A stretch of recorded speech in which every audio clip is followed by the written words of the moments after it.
Hi everybody, it's Kathy here and I'm playing along with Baby Got Scraps today, but I'm also creating this layout for one on Ginger's Hops over on Facebook, the Art Host. And we have to scrap lift one of the captains on Ginger's teams, and this layout is one of those. So I'm going to use up all scraps, as you can see. So I have a plain white background that I'm going to build on. And I'm just going to start layering up all of the different pieces of papers that I've pulled out of my scrap pile or my leftover pile. I like that we call them scraps, but they're actually leftovers. I'm going to put in the tearing as per the layout that Ginger has put up as an inspiration piece, and I'm just pulling it all together onto this layout. I have had this paper sitting around for a bit when I was working on some of my Alaska photos, so I'm just putting it to use here. I love this wood grain paper. I like that it's the white blending to the greys to the reds, and I'm just tearing in some grey striped paper underneath.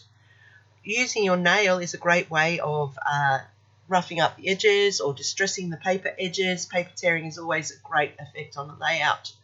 I like to do it often.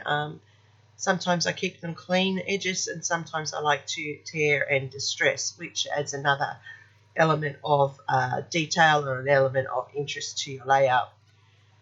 I'm just going to layer these in underneath each other by tucking them in, and you'll see that this bottom one I actually put down on the wrong side, even though I first mapped it out on the right side, and then I had to go back before I put the photo down and re-change it.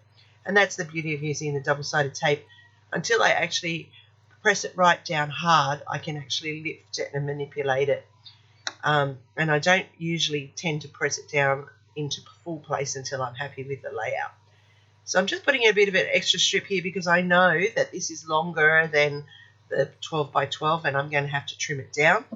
That's very important as well when you're doing things, to make sure that you can manipulate your papers and get the best out of them. So I did move it again and I still didn't put it into the right place, but after a while I realized that it's in the wrong section of that layout. So I'm just putting in this top one here. So now I have a top and bottom horizontal band going across. I have the middle splash of red, which is important for the photo. It is going to be a Christmas layout. January always ends up with lots of my Christmas photos being done. That's because that's the time that I get them printed, and I want to actually focus on doing them, because for many years I've had loads and loads and loads of photos for Christmas that just sat in the camera or sat printed but not scrapped. Oh, pardon me, I really am sorry, but I'm going to have to stop for a second. Back again, sorry about that. This cold, this flu, whatever it is really getting me. I've been to the doctor, no idea what it is. The antibiotics don't seem to be working. But anyway, I'll just persevere. So I apologise for my voice in these videos. I'm hoping it goes soon. So what I'm doing now is I'm just layering up all of the embellishments that I pulled, and I pulled them in the reds and the blacks and the whites because I wanted to copy the colours of the wood grain here. This photo of myself is outside the barn in Martin Place at Christmas, where we had our Santa photo. This year we chose to have the photo taken at Martin Place.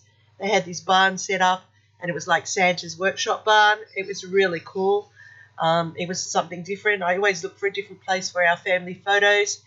Generally, we've been using Maya. Last year we were up at the Hunter Valley and we did it in the Hunter Valley Gardens. So this year we did it at the Martin Place barn, and it was great. And I was just sitting down outside the mailbox because I always take a photo of Santa mailboxes wherever I see them, because that's another little like of mine. And what I'm doing now is I'm just adding in some gold shimmers to build the 3 visual points on the layout to draw your eye around. I've put in the stars. I'm now also going to use my gold pen, which is going to add some gold sparkle to the middle of these embellishments, highlighting the stars here and making them stand out against the background with some shimmer.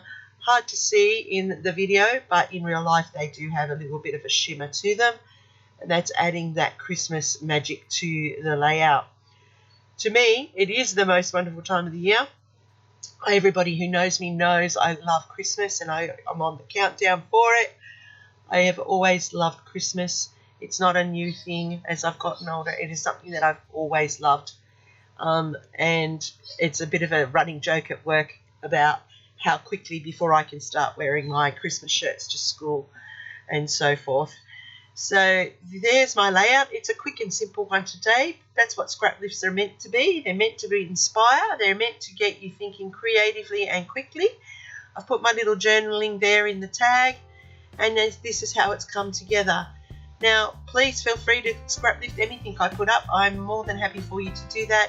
I hope this inspires you to get out your papers.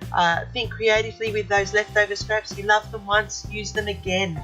They'll make a beautiful layout. And if you want to see more, follow the playlist down below where people are getting very creative with their scraps this month. Thanks once again for watching.